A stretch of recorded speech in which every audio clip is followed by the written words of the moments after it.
Hey everybody, it's Clint Powell, and today's episode is brought to you by two great sponsors. One is my friends at JB Millworks. Jeremy Price and his staff do wonderful work. I'm going to tell you how to get a hold of them first. jbmillworks.com, or you can call them at 706-965-6940. And then I'm going to tell you why. You ready? They have great products. They have doors, they have stair parts, trim work, anything you're wanting for remodel or new construction. But they also have beautiful plantation shutters. Make your house look gorgeous. And high quality, energy saving, gorgeous, beautiful sun-clad windows. I know a little bit about sun-clad windows. I know the owner of the company, Frank Anderson, and I'm telling you right now, if you have a home and you're wanting to get the best of both worlds, high energy savings and yet a beautiful wood look on the interior, it is gorgeous inside and outside wood-clad windows from Sun Windows. jbmillworks.com or 706-965-6940. Also, a sponsor of today's episode is Lori Monteith with Keller Williams, or as she is known on Facebook and Google, Team Monteith. Lori started in the real estate industry back when everybody was getting out of it with the great economic downturn. She made the most of it. She pulled through. She does business the right way. And in a world where there's all these multiple offers, houses are not staying on the market long, you're wanting to move or you're wanting to sell, you need someone who has a track record of getting things done. Find out more about her. Team Monteith is on Facebook. You can also Google Lori Monteith, but you can call them at 315-0042, 423-315-0042, or you can find out more at findchattanoogarealestate.com. Enjoy today's episode. Hey folks, Clint Powell here. This is During the Break. Let's do this.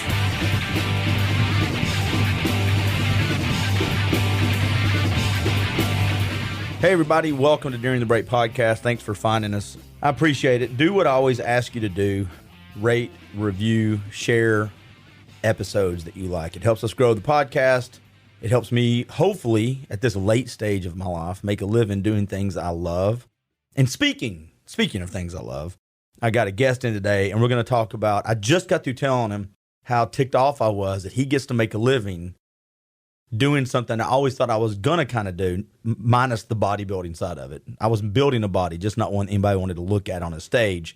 But I always thought I was going to grow up and kind of work in a gym or own a gym. I did it from the time I was 17 till up until my early 30s, on and off.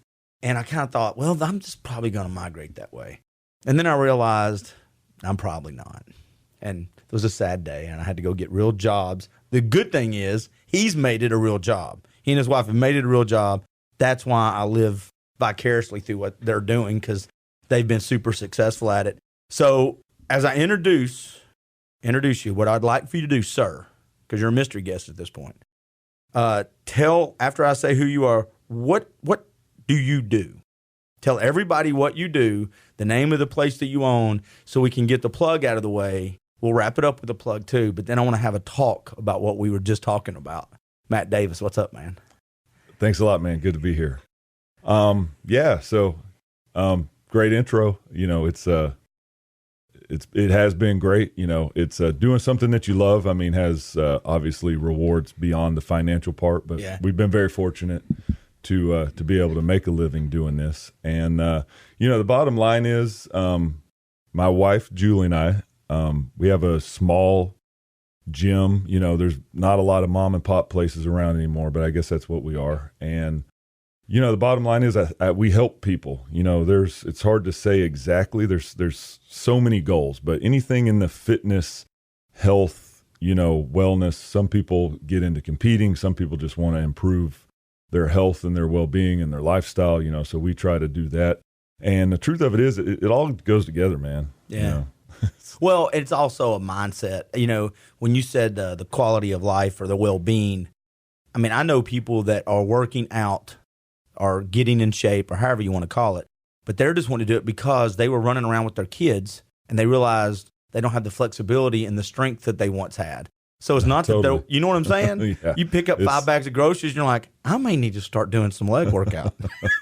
No, that's the real life of it, and we've, one thing we've been very blessed and fortunate is we've had a lot of, and anybody listening that's heard of us may know us from the amount of competitors that's been around and things like that. But we've never set out to say, hey, we're going to be this gym where all the competitors come from. We've been fortunate to work with a lot of high quality people as far as being motivated and want to improve their lifestyle. And down the road, a lot of times that just manifests itself as, one thing I do as a coach is constantly challenge people wherever they're at. Sometimes that just means, hey, if you're not eating breakfast, maybe let's start with that. Let's eat breakfast. Or, you get down the road and you've got all the big boxes checked.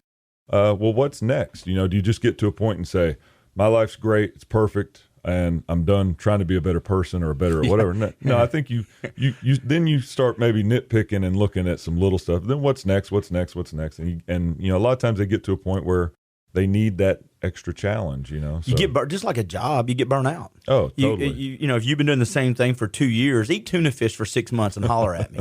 Let me know how much you love tuna fish. And most people don't have the discipline to run through the wall of, I hate tuna fish, but I'm going to keep eating it. Totally.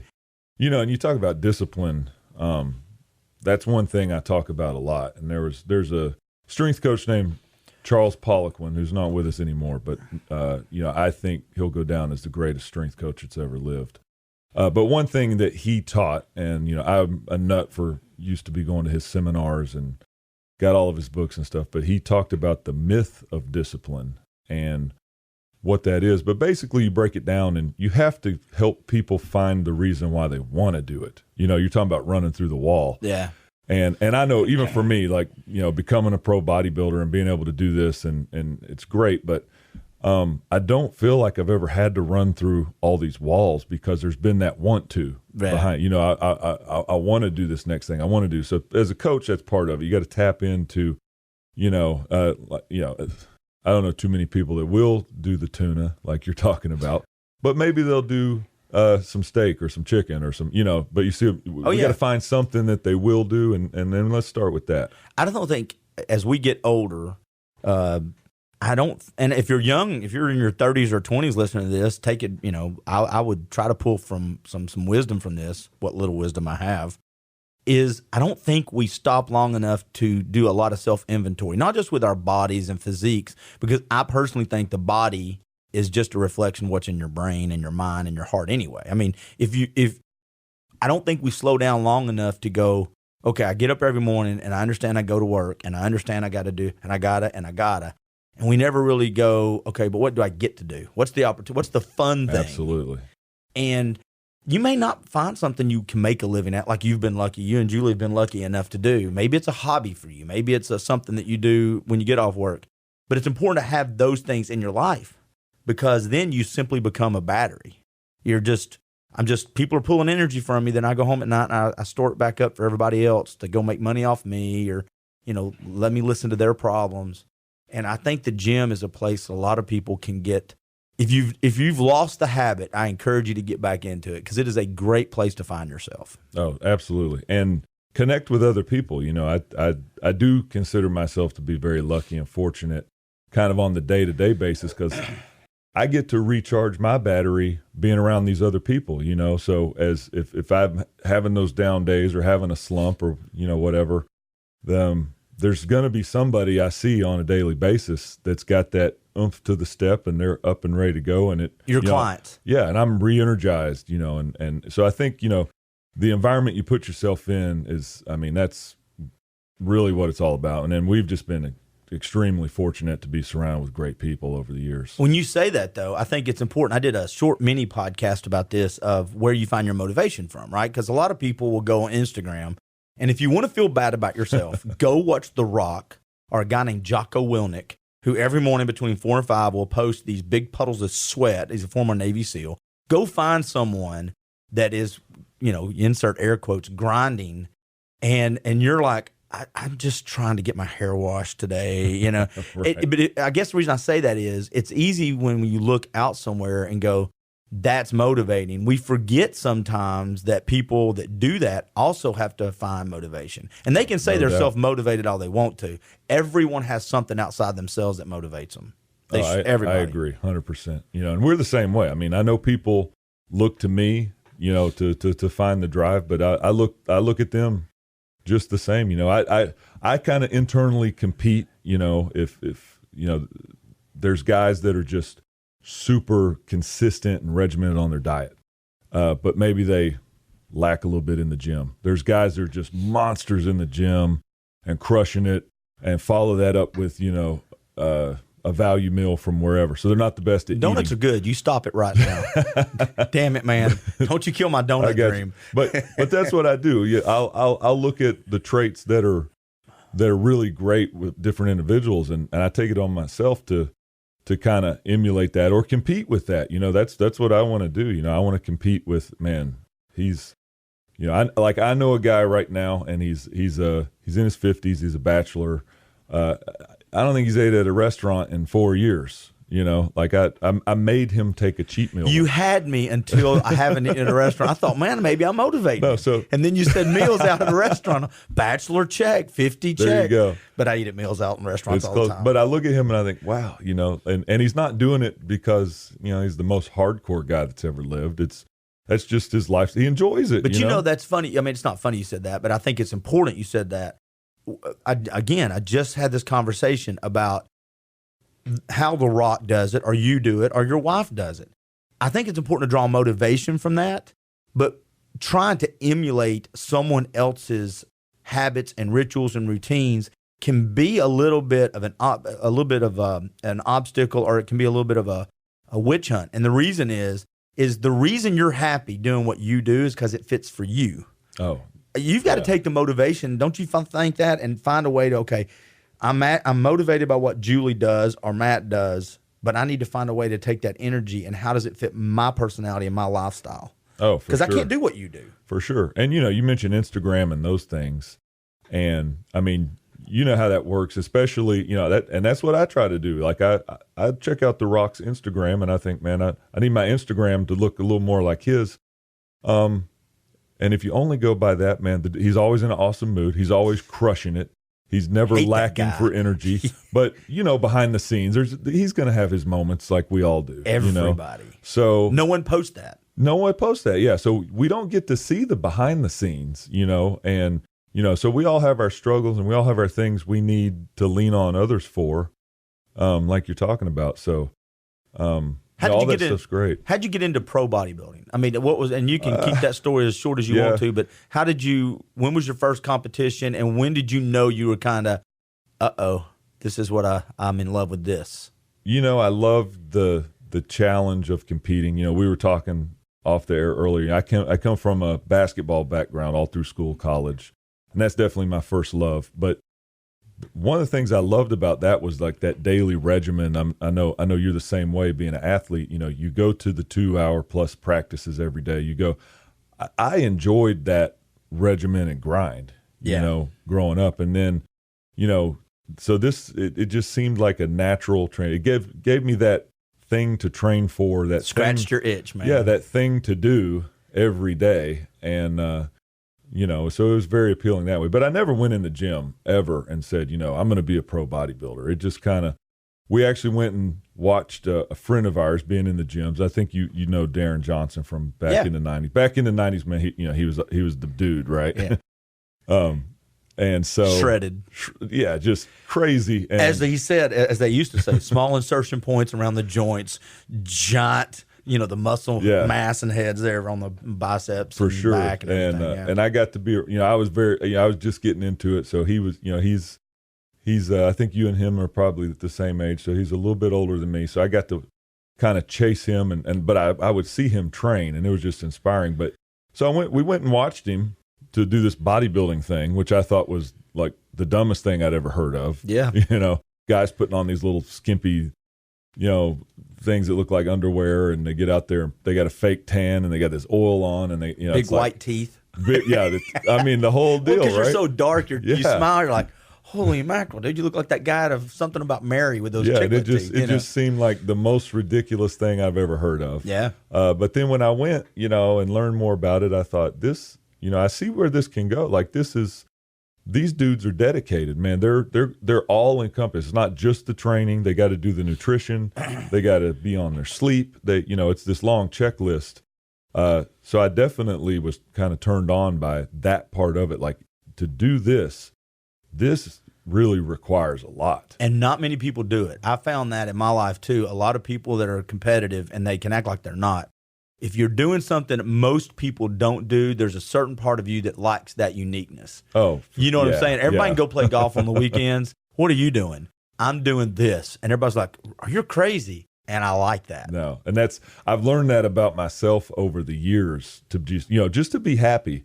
I need to feel like that. So if it's not something to do with training or working out, or, I mean, it could be the most random stuff. Like Ed Jones, he turned me on to mouth taping a few months ago while you sleep. He comes on my podcast every month. Are you tape your mouth?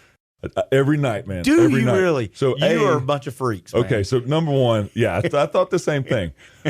Number one, it sounds really ridiculous, but so he challenged me, so I kind of looked into the science behind it, and it's solid, man. I know. And it's like, man, this is low hanging fruit. If I'm really going to be the guy that's doing everything I can to get a leg up, with this, physical performance and all this, and this is a free thing. Like, I'm dumb if I don't do it, right? So I started doing it. I definitely noticed a difference. Was it hard the first night or two? Not really. There again, I wanted to do it, but it's also one of those things I feel like, okay, I don't see none of y'all, the rest of them doing it. So I feel like it, little things like that. I need to feel like I have some sort of an edge, I'm the guy that's doing the stuff that nobody else wants to do. You tape your mouth? No, then shut up. Yeah, exactly. I tape my mouth. You can shut up, man. So anyway, you get into bodybuilding, you're doing the thing. It's kind of, so when did you went to Darren's, his competition? Yeah, we went and Julie and I had just started dating around that time. So that was early on, and, we went together and we saw that. And, we kind of left there that night, and I thought, man, if I give this a year, I'd already been training for 5-6 years through sports and doing this other thing. I thought, man, if I give this a year, I can get up there and not just be completely embarrassed, Right. And, so I did it, being around, we talked about the gym scene back then, that we're talking about mid-late 90s now. It was just a great energy vibe back then. It's a little different today, but back then there's just a different vibe in the gym. So I definitely fed off of that. Went back the next year. Julie and I both competed. So now we're talking 2000. So almost 20 years ago, we did our first show. I think we both, I got second. I think she got second or third. And so we did pretty well our first time out. And I was just hooked then, because that gave me that yearly goal to say, okay, I'm going to train and I'm going to eat. And mostly naked in front of people. I'm going to do all of this. Make me look good. Yeah. I'm going to do all of this stuff. And that's kind of like the ultimate level of accountability at the end of the day, end of the year, So that's what drew me to it. And I just focused on trying to get better myself each year. I never said, man, I'm going to go to the gym today to eventually become a pro bodybuilder. It just, all that kind of happened organically. And, if I'm not a pro right now, I'm still sitting here giving you the same story, Did, when you said you're up on the stage and you're just kind of bare open for everybody to see, there's no hiding. The lights are designed to show everything to everybody. There are sports like that. There's the boxing, the MMAs. And I love athletics. I love football. I played rugby. I love those things. But there are certain sports that requires a certain amount of solitude. You can have the support team. You can have the cheerleaders. But you can't get lost. Oh, for sure. And on those one-on-one things, it is you. Well, you were talking about your wrestling and background and stuff like that. And I think being a basketball player, I definitely felt frustration at times that, man, I felt like I did everything I could do, and maybe some other guys came up short that night or whatever, and we don't win. So these individual outings, like you said, you've got people you lean on, you've got your team, your support group in your corner. But at the end of the day, you got to go out there and do it in the moment. Yeah. In the moment, it's all on you, win or lose, and you got to own them both. Like I think I've done 28 shows, and it sounds great. Oh, he's a pro. He's had nothing but success, blah, blah, blah. You know how many I've won? I was going to ask you that. How many have you won? Out of 28. Out of 28. 2. How many have you placed in the top 2 or 3? Most of them. Most of them. But the winning, third doesn't feel good, does it? No, I also never trained and said, okay, let me pick a show out for next year. I also never trained to get third. That's it. I'm training to win the thing. Yeah. So it's, and I'm definitely, especially as I've gotten older, try to enjoy and live in the moment more and more, and not getting, well, let me do this show this year, and then I'll do this, and then I'll do that, and then I've got this 5-year plan to be Mr. Olympia. That's not how I think at all. I put something in front of me, and it's that. There's no plan B at that point. I'm all in on that, and whatever happens is on me. In 2000, is that the year your first competition? When did you become a pro? When did you get your pro card? So back in the old days, there was only bodybuilding. So if anybody goes to these events now, you have bodybuilding, which is still like the biggest, most ripped dude wins, right? Yeah. Size plays a huge role, and then you also have they've came out with this what they call the classic division, all right, which is they give you a weight cutoff, and the goal on that is they basically base that off of kind of the Schwarzenegger. Where was he? At his best, he's 6'2", 235.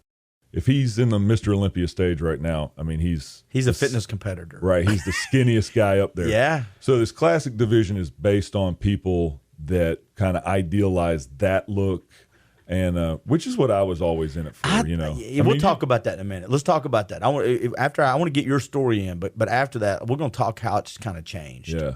Because the how they are judging bodybuilding has changed, I think. And I think it's run a lot of people like me who, and I think I told you this, up until the Ronnie Coleman era, I followed it. Yeah, I liked it. And there was always freaks. The Tom Platz leg, there was always just genetic nut jobs. But for the most part, it was aesthetics. Exactly. Yeah. And that definitely got lost. And that's, so my journey, so I did a bunch of shows, from 2000 to 2012. Okay. I think I remember that first show at 6'4". In my mind, I'm like, I have to be a super heavyweight. I can't be 220 pounds and stand up with a guy that's 5'7", 220 pounds. I need to get into that because the guys are taller. They're still bigger than me, but at least the proportions, I thought I'd have a better chance. So I remember going and weighing in, and I wasn't heavy enough. So, to show you how far I've come in 20 years, I went to Ryan's buffet.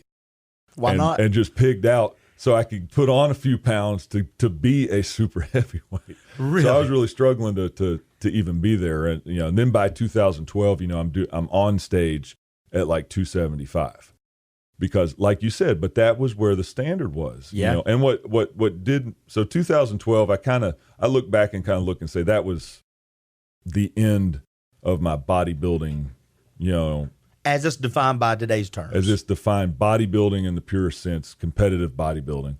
Because I'm 275. I mean, I think I got 9th place at the Arnold Classic in the amateur division. And back then, and that's great. I look back, I'm super proud of that. That's great, whatever.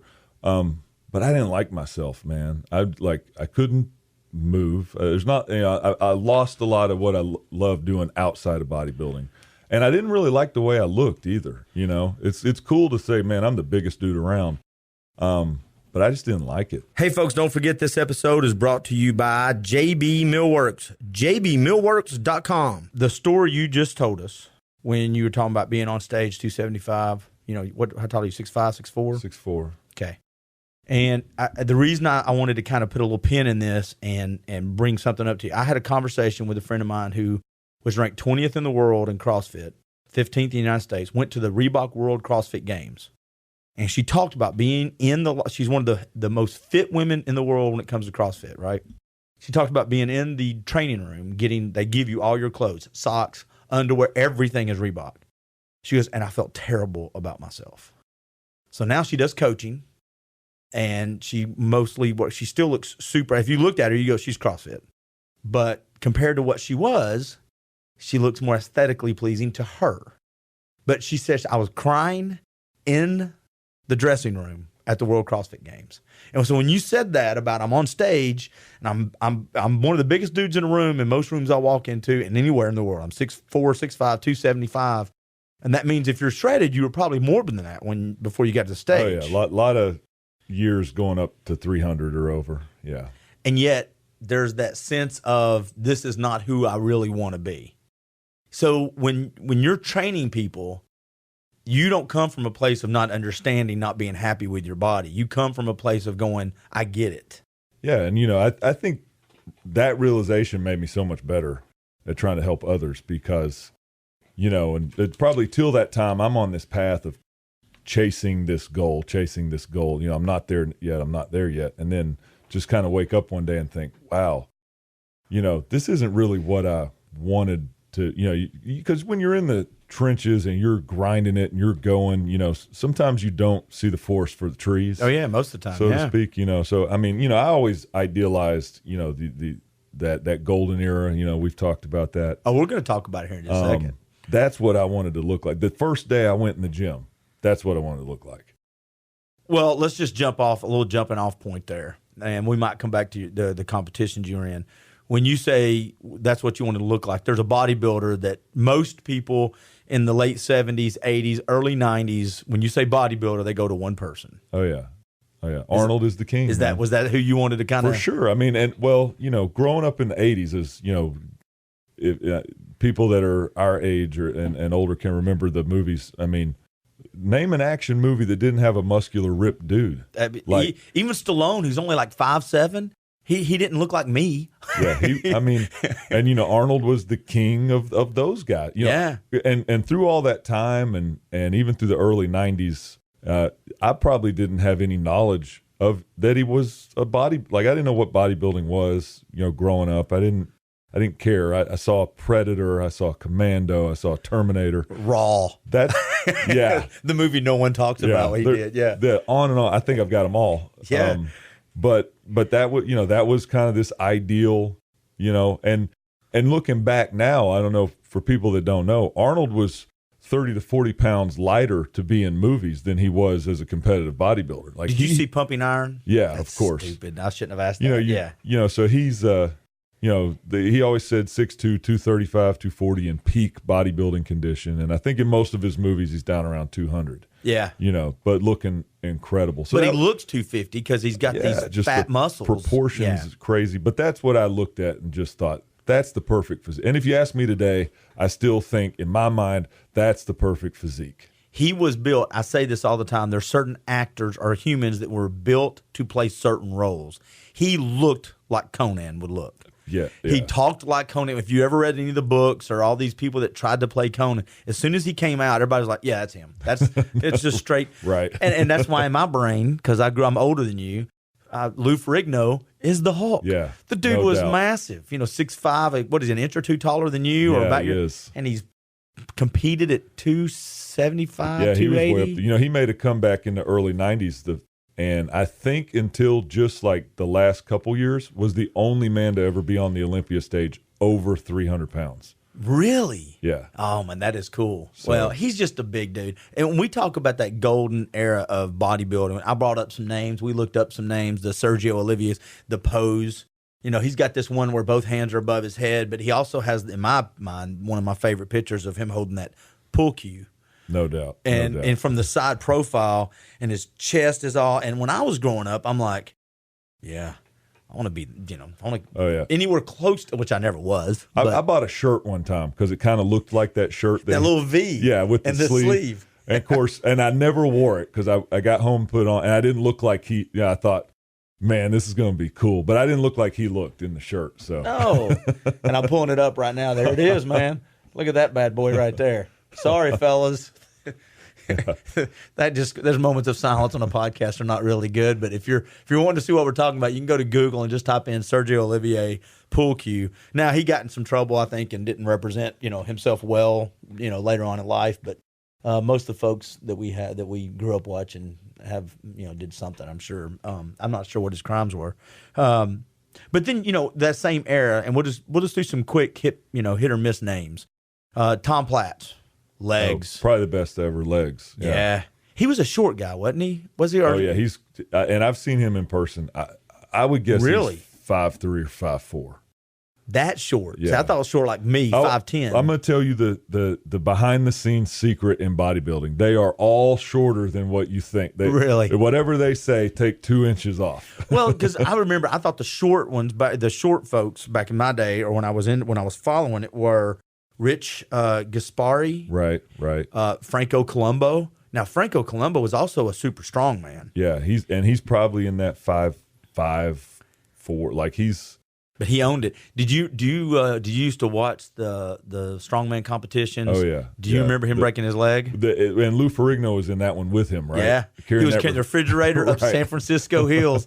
And if you want to throw up today, go watch the Joe Theismann leg break, and then just for the heck of it, throw up again. Go Google Franco Columbo breaks leg, because they freeze framed it and put it on the TV, and I remember going, you should not put that on the TV, man. Yeah. Nasty.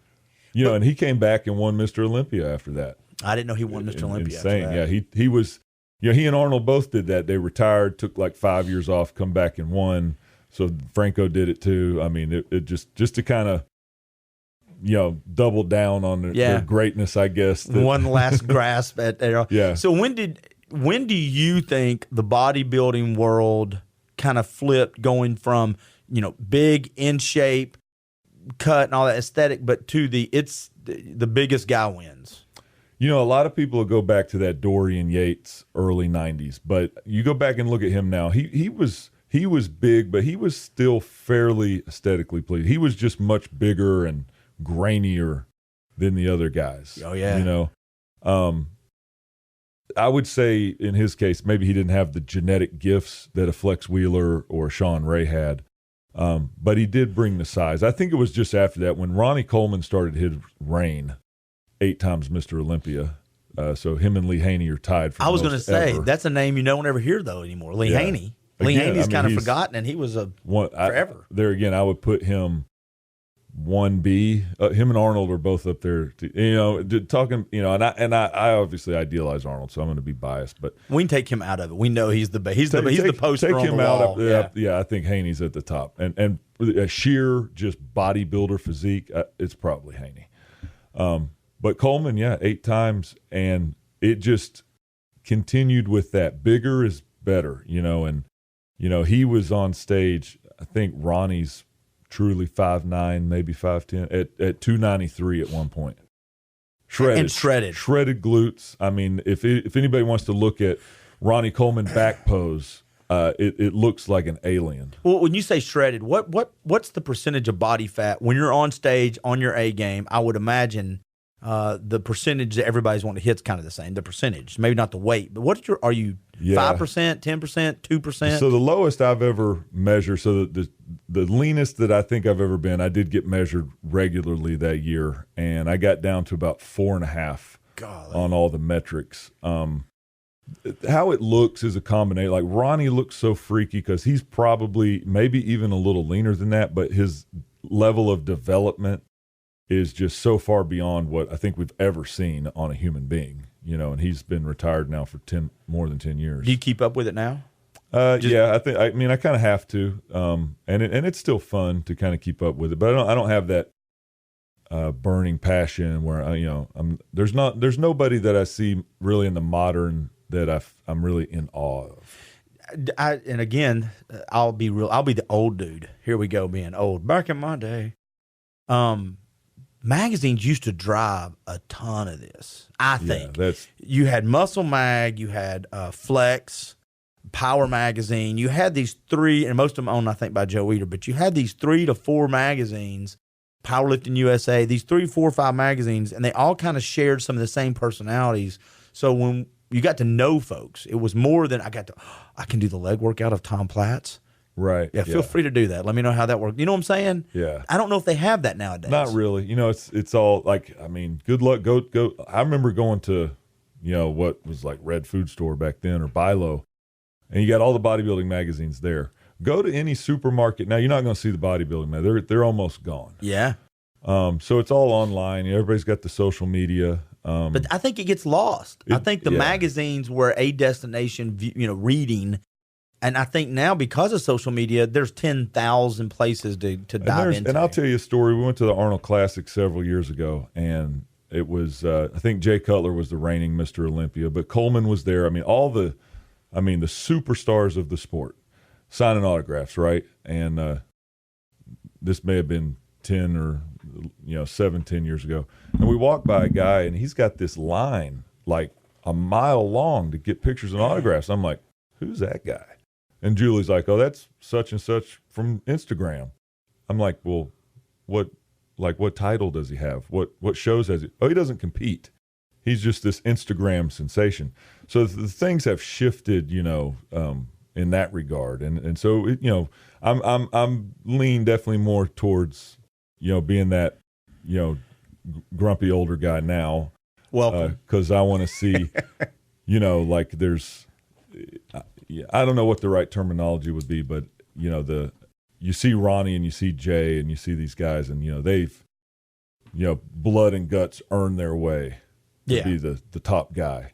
Now it's all about engagements. Now it's all this other stuff, and you go there, and it was kind of disappointing for me to see, like, in the eye of the public, they're not the top guys.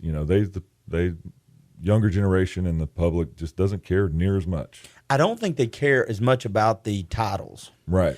I don't really care if you're a Mr. Olympia, but every day you post 4 things that I love, and your dog's cute, and that lighting on your back looks awesome, and I get to engage with you. And I think the fine line between there is an age line I've said for years, when people who had these massive personalities, they just kind of faded out, and the reason is they never switched over. They were used to photo shoots. I'm spread in this. I'm the cover of Flex magazine, and there's no more Flex. And those magazines, I don't think, did a really good job of adapting to, like a lot of churches or businesses. I don't think a lot of them adapted. They could have dominated the social media if they had said, we're going to put most of our assets towards that. Yeah, they tried to hang on too long. Yeah. It passed them by, and then maybe it was too late. And they looked up, and it was kind of over. When you're getting ready for a show, so how much do you weigh right now? What are you weighing now? Actually, right now, I'm down to around 235, 240, which, I just mentioned to you, this is the first time in a while now I've kind of took a break and tried to be a normal person for a few months, When you guest pose, are you in contest shape for guest posing? Yeah, absolutely. Okay, that's right. I didn't know that. That's one thing. I've been disappointed with other guest posers, and they show up, and I get to hear it from the crowd and the people in the audience. They're like, "Oh man, the people in the show look better than that guy that's supposed to be a pro." And so anytime I get a invitation or opportunity, I'm thinking that I got to bring the A game, because I know the competitors are. It's their show. They're bringing the A game, and I'm supposed to be the guy there that's on another level from them. So it's kind of a pride thing, but I think the people deserve that. I mean, that's they pay money, to have a guest poser there, and I think it's kind of our responsibility to bring the product that they think they're going to get. And I know every meal plan is different for every client, so I'm not asking you to throw a meal plan out there that everyone can go, oh, that's what I'm going to do now. But in the place you're at right now, you're not competing, but you're trying to be the best version of you, right? Right. That's where a lot of people want to get to, no matter whether you're 5'3", woman, man, whatever. There's, like, my daughter does the keto diet, and I do that with her when she's with me, and I try to work with her. But sometimes, and this is where Ed Jones may, I've got one coming up with him soon, Nutrition World. Sometimes I think we overthink it. There are basics, and I you can tell me if I'm wrong. You're the professional, I'm not. It's burning more than you take in, getting some proteins to build muscle, don't eat so many carbs that your body doesn't have a chance to burn what's on it, and you need fats. That's exactly right. I mean, that's it. But how do you go past right now? If I could Google diets, 10,000 are going to pop up on a page. And this, I throw this in some of the clients that we have in their face sometimes and say, I'm a pro bodybuilder and I don't measure everything. Like, I know somebody that eats 0.8 cups of rice at a meal, and I'm in my mind, I'm thinking, where'd the 0.8 come from? Like, how do you come up to these magical amount? Like, because the truth of it is, I'm a big believer in let's just do quality first, before you start counting everything and doing any of that. And this is coming from, like, I'm the detailed guy. Like, I can tell you how many milligrams of sodium I've had probably every day for the last 10 years. We're not going to talk about that. That's boring. But right. And it sucks, man. It's it's just one of those things that I do just because I'm neurotic, and it makes me happy to do it. Yeah. But the truth of it is, all of that is completely on it. It's about making good, decent choices, and just use common sense. It's like, okay, you need a hamburger. You grill it at home. You can get some high quality meat.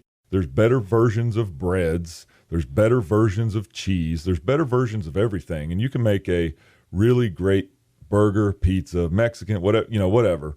Then just go pick up the cheapest available fast food. That's what happens. That's the convenience. So Julie and I mean, and she's better at it than me. She's a lot more integrated into the real world of, because we've got 2 kids, and Julie is the best at, she keeps it really tight and pretty strict Monday through Friday, but she cuts loose every weekend, ice cream, desserts, they're baking, they're doing all this stuff.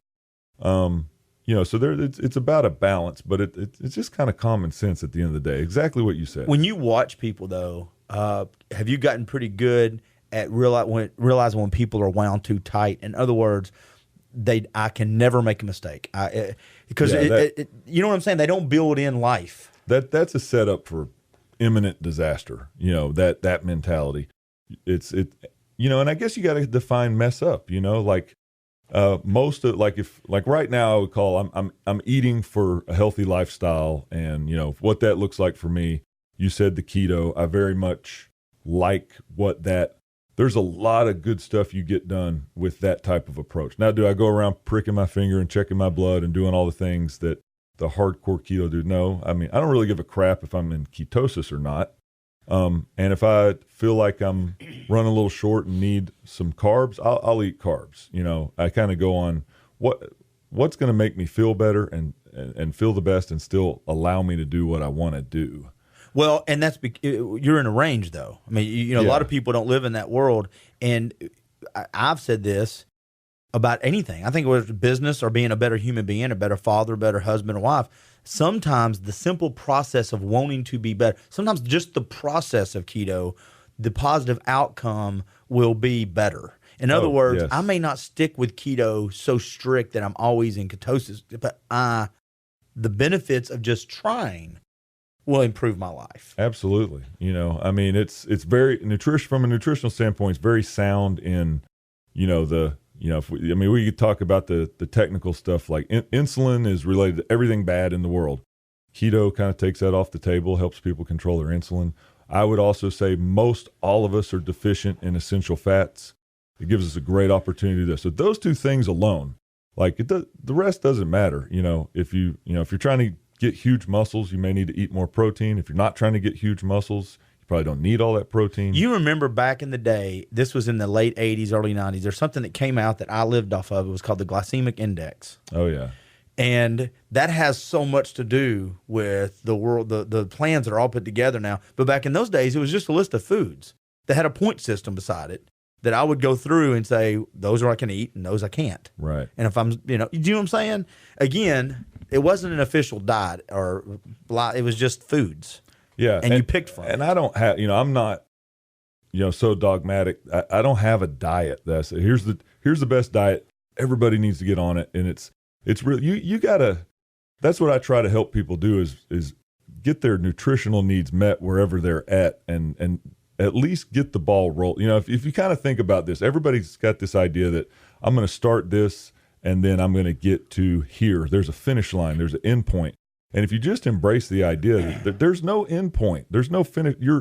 If we can get the ball rolling, and man, let's just keep it rolling. Like whatever that is, just work on You don't need to implement all the progressing. changes you want. Just implement one. And that's it's taken me 25 years to do all the little, regimented stuff I do, and sometimes seemingly stupid stuff that some people, but it's a culmination of these little habits I've developed over the years, over a long period of time. And I never, expect people, and usually I discourage it. If somebody comes in, they've got 10 things in their life they need to change at once. Yeah, probably not going to work. You'll fail. Pick one or two, work on that, and when that kind of becomes automatic, then pick the next two. Hey, folks, don't forget, this episode is also brought to you by Team Monteith with Keller Williams. Find ChattanoogaRealEstate.com. What's your favorite healthy meal and your favorite cheat meal? Oh, man. Well, it's funny you bring that up.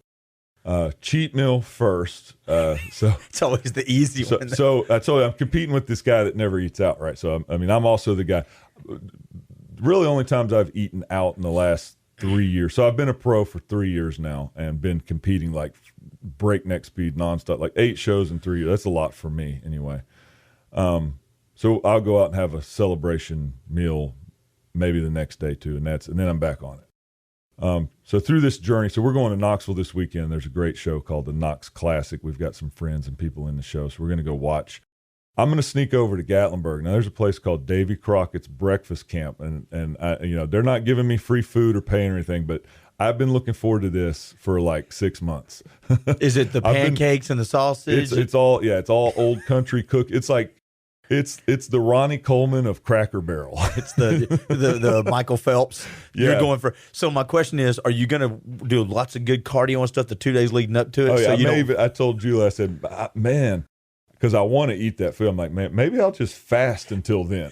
Do you fast? So that's a switch. Yeah, I do. The intermediate fasting. Yeah. How long do you go every day? Is it 12 hours, 15? I do, and it depends on the goal. Like, there's going to be a time where I'm ready to, so I just did a show in April and was on stage about 260 pounds. So, I'm 20 plus pounds off of that now just from being a normal person and not eating. So when I'm in that mode, there's not a lot of fasting days. Right now, I do 12 hours routinely, probably 3 or 4 days a week. I'll push that to 16, and it just I feel better doing that, and that's really the only reason why. You know what? I've started doing it. I don't know. I try to do it 3 or 4 days a week, especially the last 2 or 3 weeks. I'm trying to get back into the gym. We talked. I've been out. I've missed it, but I stopped feeling empty all the time. In other words, I knew I needed to try something when I was always full.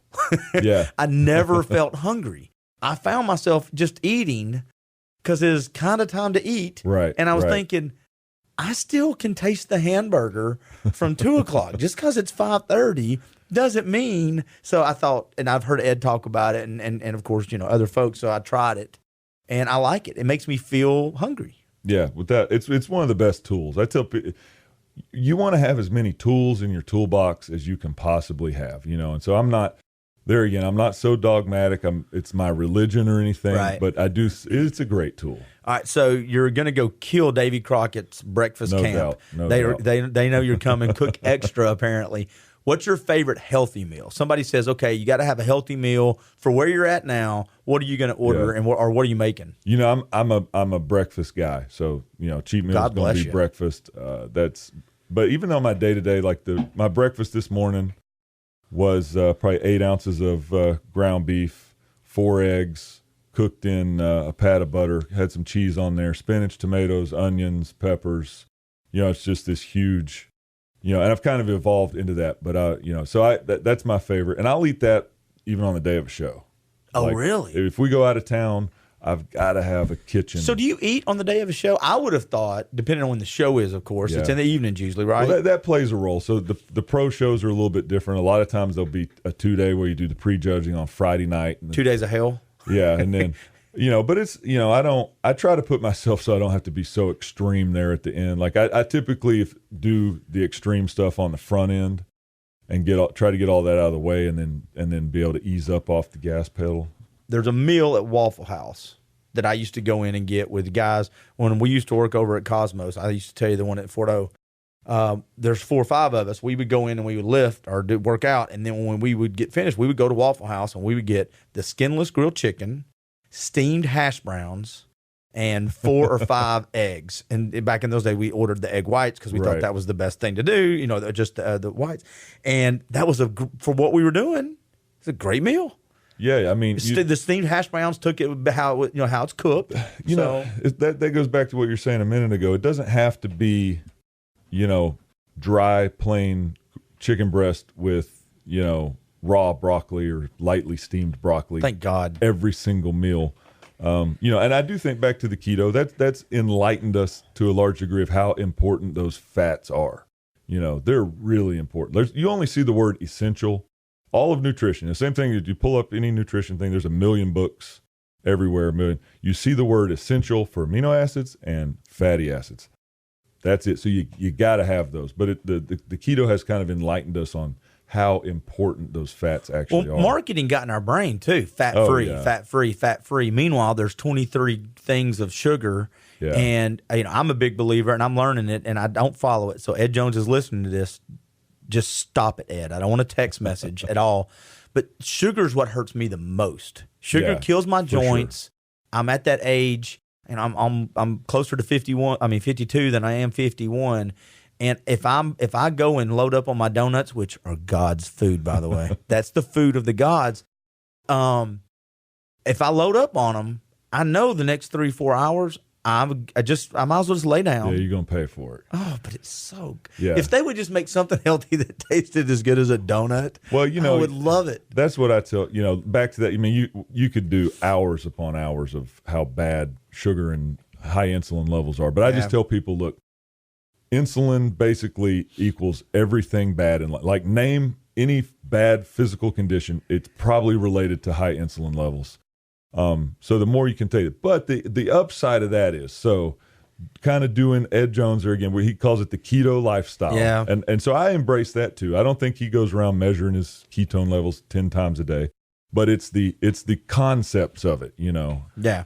So I definitely embrace that. But by doing that, I can go to Davy Crockett's this weekend and I can pound it out. And I'm going to get the big insulin burst and I'm going to be sleepy for a little bit, but your body can handle it, though. I'm going to be able to withstand that much better than if I'm doing that on a daily basis. And I don't have to go to Davy Crockett's every day to get that. It could be eating, sandwiches. It could be eating too much pasta. There's sugar in bread. Just having that constant high blood sugar all the time is just bad. When I was doing up until like a year ago, 6 months ago, when I was doing the best I could at this age, I was doing the boxing thing, and my diet was pretty tuned in, not great. I was cheating every now and then, but it was all moderation for me. In other words, I didn't drink Cokes at all, but maybe once a month I would have not 5 Cokes, I'd have a Coke. And the way I fixed it myself was I would go eat a meal, and then about halfway through my meal, I would tell the waitress or waiter, "Hey, can I get a Coke?" And that meant I'm not going to sit there for an hour and get 5 refills. Right. That's a good. See, what you're just saying sets you up to be successful in the long. That's exactly what I preach. That kind of thing is, nobody's going to jump from not doing anything to doing everything. But if you jump into that, okay, now you're going to measure everything. You're going to eat canned tuna. You're going to eat bland chicken. You're setting yourself up to have that binger on whatever it's going to be. But if you can at least recognize with yourself, like if I put you on a diet of whatever and we talk about it and however often you need those donuts, I can say, well, I'll tell you what, let's work with that and we negotiate and we come Saturday's a donut day. We come to a middle ground on the donuts. You're going to see some great progress. That's it. And you're going to have some donuts. And so that's called a balanced life, which makes you happy. And I know we got things to do today, and I appreciate all the time. You started training when you were 20s, late teens, right? Right, that's right. Very athletic. Now you're not in your 20s. You're in your early 40s. Correct. We're creeping in on the mid 40s, right? That's right. I don't want to insult you, but welcome. You're never going to catch up with me unless I just stop, which is not a good thing. So how's your training changed? In other words, if somebody may be listening to this right now and they may be experiencing some difficulties trying, because in our brains, and I can't speak for women, men's brains, hey, I bench 225 15, 20 times. I need to keep doing it. Even if my shoulders hurt, I'm going to take 6 ibuprofen and I'm going to bench, by gosh. You have to be willing to evolve. And I'll tell you, so I was 40 when I turned pro. And so I've had more success in the last 4 years than I had in the previous 15 plus or whatever it was I was competing straight. And a lot of that is I think just learning new things, being smarter. And I've seen those guys though. We all know them. And I came up in an era, there was a lot of great guys in the 90s, and I look around them now, and they never evolved. Like, if the only way you can get your legs stronger is to squat as heavy as you can, you're going to get to your 40s, and it ain't happening. You're going to be disappointed. You need to be open-minded to find another way. And the good thing is, back to the internet and the Instagram and all that stuff, there is a lot of good stuff out there. There's a lot of good people putting stuff out where you can say, hey, okay, I need bigger arms, or I want a ripped abs, whatever the case is, even if it's just weight loss.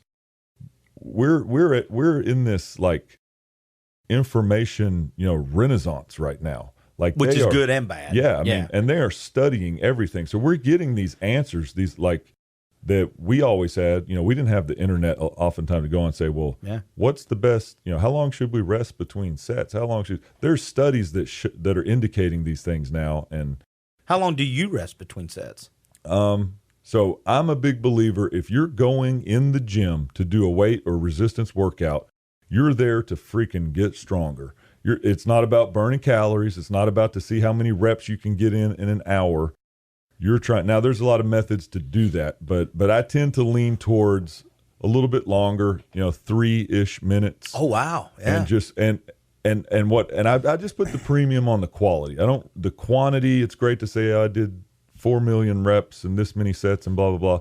But how many of them were really, really good? I want to put the workout down and say, I'm still chasing that perfect workout. Like, that's my goal. That's a cool way to put it. I don't know if I've got it yet, but I'm chasing that. It's like, I want to look back and say, man, every rep was just the most productive it could have been today. And if you're just at breakneck speed, it just doesn't allow for that type of focus. There was a system that I was super bought into in the 80s called power building.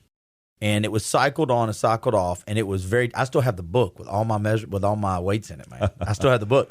And what it did is you went through a cycle of 4 to 6 weeks of minute rest, and then you went through a what they call strength phase, where it was a 3-minute rest. But it was cycled on, cycled off to kind of shock the muscles. But you're exactly right that there's so much out there now. But I think a lot of times people can get overwhelmed with that. If you've been at the gym for 10 years and you were an athlete and now you're 40 and you go on the internet and say, what can I do? Unless you have the discipline and some sort of background to pull what works, you can go down rabbit holes. No doubt. And I preach that too, and that's what I would recommend to people is pick one thing, like if whatever we're going to work on today, you see these guys and they're, like they're going to do a chest workout. They're doing 20 exercises. They're doing 3 or 4 sets of each exercise. I would much rather pick 1 or 2 exercises that you feel good about. I mean, like there again, a lot of people our age and old, they're not going to feel good with a bench press. Find something that you feel good with and just really try to be good at that day. And over time, you kind of build your arsenal. But, have you got out of the barbell? In other words, the bench press for shoulders. Do you still do it, or do you do dumbbells, hammer press? What do you do? I don't do it a lot, and I'll tell you. I mean, I had a torn pec, 10 or so years ago too, and learned the hard way, but I also came to the realization, I was close to a 500-pound bench presser at my bed, which for a guy that's weighing close to 300 isn't saying a lot. But you got long arms. I got all these. But I will tell you this, man, my chest, in my mind, I'm thinking, okay, I'm benching 400. My chest is not growing. Well, I guess I just need to bench 5. Well, I get the 5. Guess it's still not growing. So it wasn't a great exercise for me. The setup, the long arms, the mechanics, for me, that wasn't a great exercise. And so kind of having that injury kind of forced me to look elsewhere. And then, guess what? Really start seeing some progress. What did you, in what, angles? Or? Different machines, kind of understanding, like for chest specifically, the sternal angle plays a big. Now, these guys with these big barrel chests, bench press is probably going to be great for them. What I learned, more of a decline. I have a flatter rib cage for people that don't know me, but the angles are just a little bit different. So playing around and finding, but the moral of the story I would tell people out there is, have a goal for your workout, have a goal for every exercise. And so if I'm doing a push-up or whatever, and I'm with the intent to build my chest, I really need to feel it in my chest as much as possible. Like that pumped up, burning, aching feeling in the chest.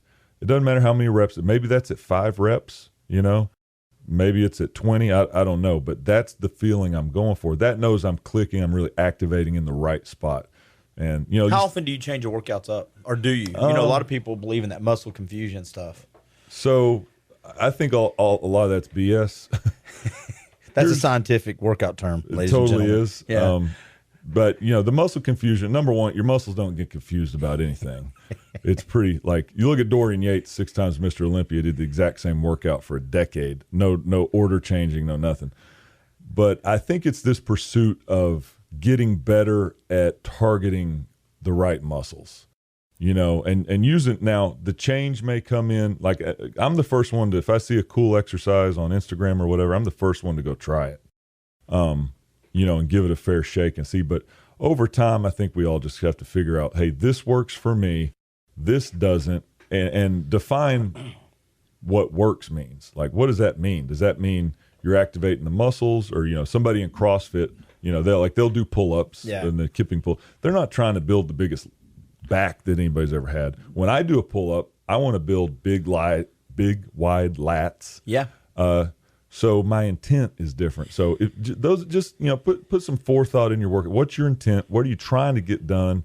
And then don't worry about all these external metrics. It's really about the feel. And like you were talking about how you feel, because you felt a certain way on the stage at 275. And, it's when you talk about terms of success, I'm at a stage now where I've been out of it for several months.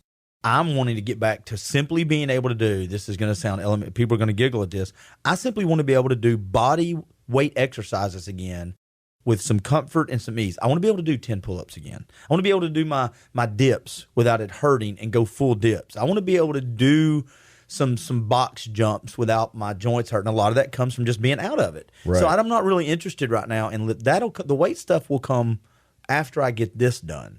And so when I'm working out, I'm in there with guys that are throwing weights around, and I'm over here, half a pull-up. Yeah. And I'm hanging pull-ups. And I think about there's something simple, like we have an 8-year-old son who's really turned into like a basketball head the past year or so. And I look at him and I'm like, man, so when he's like in high school, I'm going to be mid-50s, and there may not be anybody around that needs to give him that butt whipping in the game of basketball like he needs. That's right. So I need to be able to do a little something. And I'll tell you that, from banging all the heavy weights around and all this being huge and being super strong over the years, I can't do. There was a time where I couldn't even think about doing that. Oh yeah. So as I'm talking about relaxing and being in a lifestyle, things change, and you have to adapt to what your priorities are. So I got a 20-year-old son, and he's about a little over 6 foot. He was about 260. Now he's about 220 something. Country strong. And up until recently, we would go once or twice a month to the boxing gym. We'd spar, but we would wrestle, because he wrestled and played football in high school. And he plays rugby now. And we would just go and we'd get in a couple rounds of wrestling. And I could hold my own. I took him a couple times, but the last time we went, and it's been a couple months ago, he got me in this stupid hold on the ground, and he just squeezed me a little bit. And when we're finished, I told him, I said, that's it for us, man. Yeah. And seriously, I mean, we're at a point now that if you want to shadow box and you want to do some lockups and push up just to keep that, feeling the strength of another. But as far as wrestling, nope. I'm from this point forward, I'm eye gouge and throat punch, man. And he just goes, I'm sorry. No, it's good. That's how it's supposed to be. That's how it's supposed to be. The mantle is yours, sir. But just know now, there's tricks I have not shown you, and I will invade you, son. There are ways that I will. And it was one of those. I'm opening. I'm like, dang it, I'm old, man, and they get it. So you got some years left, though. Yeah, you got to embrace that, though. I mean, there's a point where, we talk about these guys, but there's that don't want to do that, and it's just it life becomes a nightmare of hanging on to somebody who maybe you used to be, or that's a tough thing, though. It's tough, but it's tough. I think I've seen enough other people go through that, and I've always said, man, I don't want to be like I'm sitting here today at 44. I would love to do more guest posing. I definitely have some on the coming up next year. But one of my goals is to also never be that guy that people look at and say, man, he should have hung it up 5 years ago. You got to you got to know when to go. We got just a couple minutes left. Let's wrap it up with this conversation because I think it's very relevant to what we're talking about.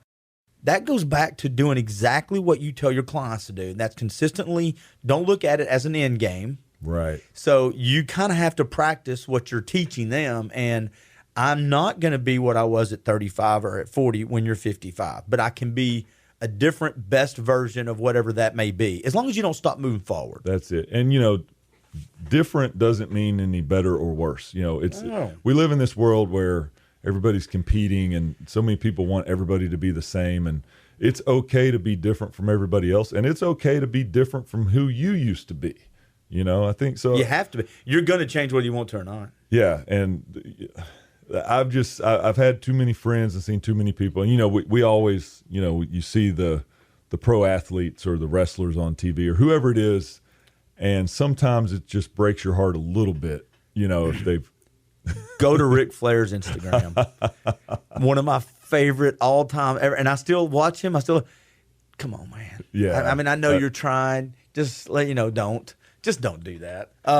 Favorite exercise? What's your favorite exercise to do? Oh man, that's tough. I may have said squats a few years ago, but that's definitely not it now. Now I dread them more than I look forward to it. Well, maybe it's your favorite body part. What's your favorite body part to train? Man, I don't know. I would say maybe, chest has always been a struggle for me to develop. So I've kind of developed this kind of weird passion to try to. That's weird. Most of the time I would think of your strongest body part would be the one that you'd like to train. Yeah, well, that's the one I wind up training the most and trying to put the most thought into. And, so that's for 20 years, that's been. What's your best? When you're on stage, what's the body part you kind of think you got a good shot at when you're standing next to somebody? So I would say bodybuilding is definitely a sport of, freaky body parts and like, oh, crap, check that guy out. I think I'm the guy that really doesn't have anything that's super outstanding, right, but everything kind of fits together, So I don't think I have any one area that's super impressive, but and that was always how I trained. I always wanted to be complete. I didn't want to be missing anything. There was a girl that we talked about when we met a couple of weeks ago named Brittany, who's now I think she's IFBB or pro. Correct. And I think her last name is Penta, Pienta. Yeah. She moved back to Atlanta, I found out. She's been on my podcast. But the reason I asked that question is she said shoulders were always easy for her to train. So when she's on stage, her shoulders stand out. She said, I don't have to do as much for my shoulders.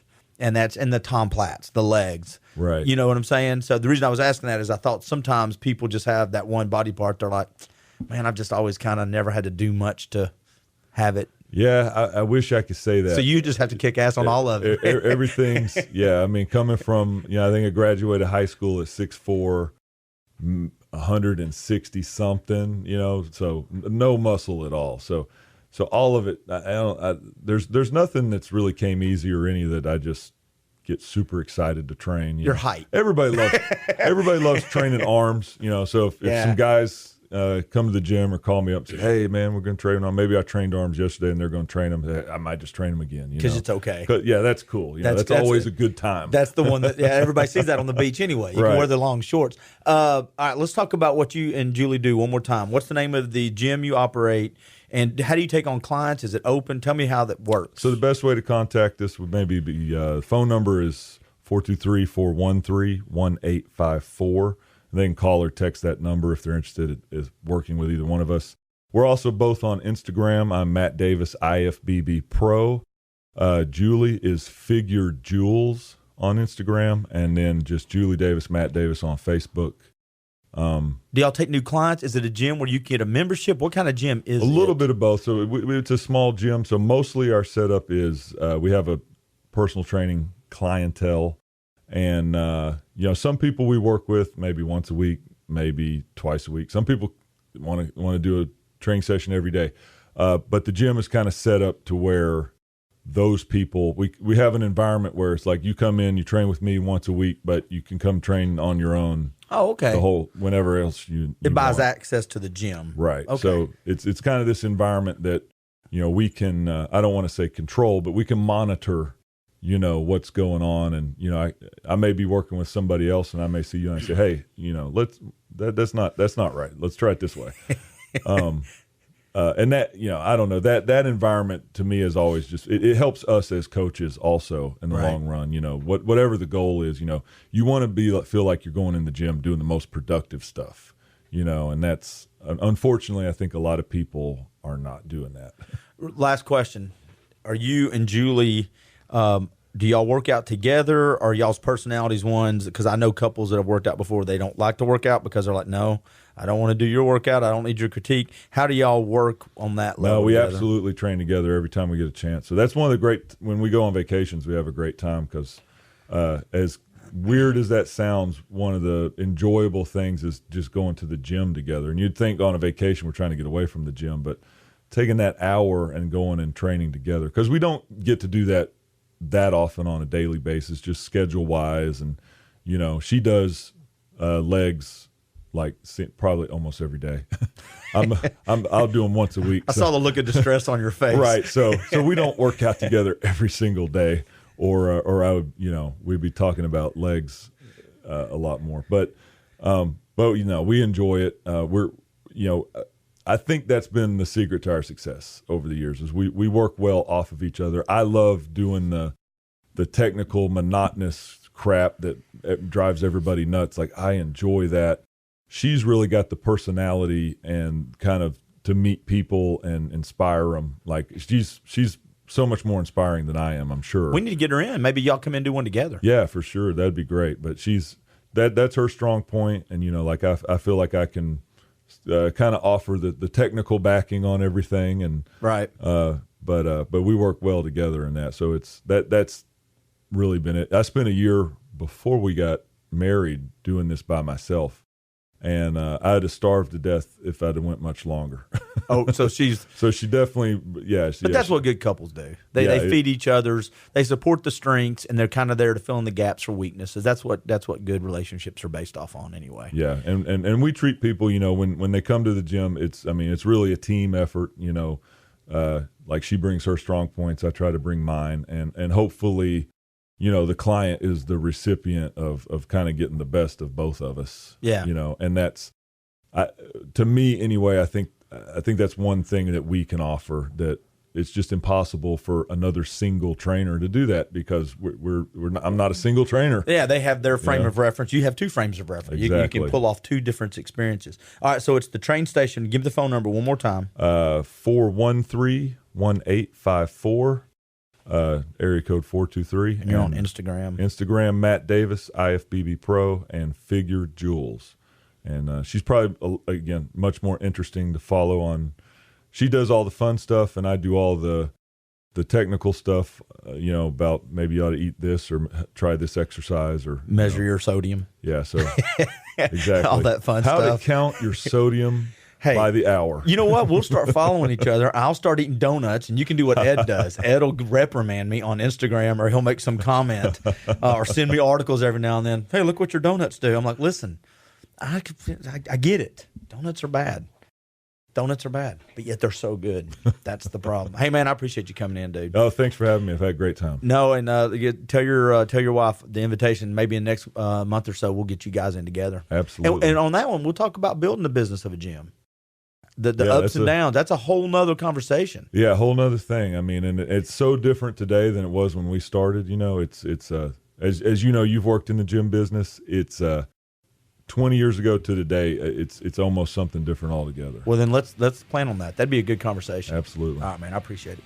Hey, do me a favor, share this with your friends, rate and review it. Go check out all of my past conversations at duringthebreakpodcast.com, and I'll talk to you later. Have a good one. Bye. Thanks for listening to During the Break. If you like this episode, share it with your friends. If you have a few minutes, please rate and review the podcast on iTunes to help us reach a larger audience. Also, like our Facebook page and check out our website, duringthebreakpodcast.com. If I haven't asked too much already, join us again next time on During the Break.